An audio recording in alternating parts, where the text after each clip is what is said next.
Baba, katika jina la Yesu, asante kwa ajili ya siku ya leo. Umeweka kile ulichokusudia, una neno ulilokusudia, una mpango uliokusudia kwa ajili ya watu wako hawa.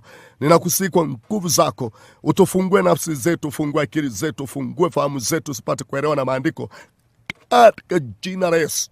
Asante kwa ajili ya muda huu na dakika hizi Baba, napoanza kufundisha neno lako, kila mtu apate kulielewa na apate kujifunza katika jina la Yesu. Baba, nami nikiomba na kushukuru, amen. Basi ndugu yangu, nikupe hongera sana kwa kupata nafasi ya kunisikiliza mimi, mtumishi Charles Gida, mtumishi Mwalimu Charles Gida. Niko hapa kwa ajili ya kukufundisha neno la Mungu. Tunaendelea na kichwa chetu cha somo kinachosema hatua zitakazokusaidia kukomboa ardhi unayoishi.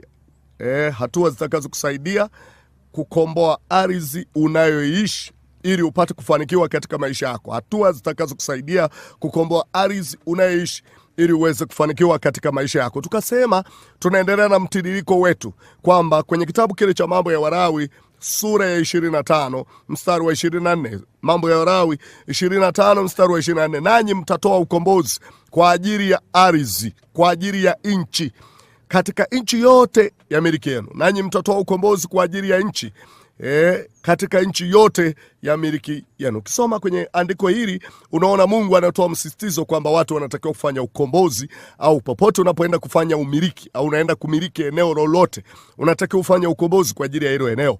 Na mimi nikasema kwa nini sasa, ili tusirudi nyuma sana, kwa nini Mungu alitaka tufanye ukombozi? Ukombozi ni kitendo cha kukihamisha kitu kwenye mazingira yaliyo mabaya na kupeleka kwenye mazingira yaliyo salama zaidi, au kutoa kwenye mazingira yaliyo hatari na kupeleka kwenye mazingira yaliyo na afya njema. Sasa kwa nini Mungu alisema tuweze kutoa ukombozi kwa ajili ya ardhi? Namba moja, kwa sababu kila eneo utakalokaa lazima utakutana na roho zifuatazo.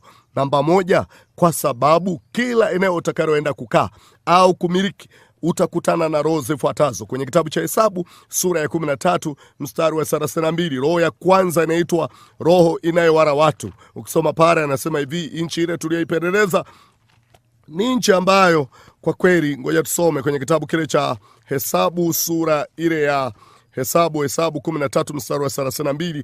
Neno la Mungu linasema hapo kwamba wakawaletea wana wa Israeli habari mbaya ya ile nchi walioipeleleza. Wakasema, ile nchi tuliyoipeleleza ni nchi tuliyoipita kati yake ili kuipeleleza, ni nchi inayowala watu wanaoikaa. Kwa hiyo nikasema cha kwanza kabisa, roho ya kwanza utakayekutana nayo, nchi inayowala watu wanaoikaa. Lakini namba mbili, nikasema kwenye kitabu cha Mambo ya Walawi 18, Mambo ya Walawi sura ya 18 mstari wa 25, neno la Mungu linasema hivi, na hiyo nchi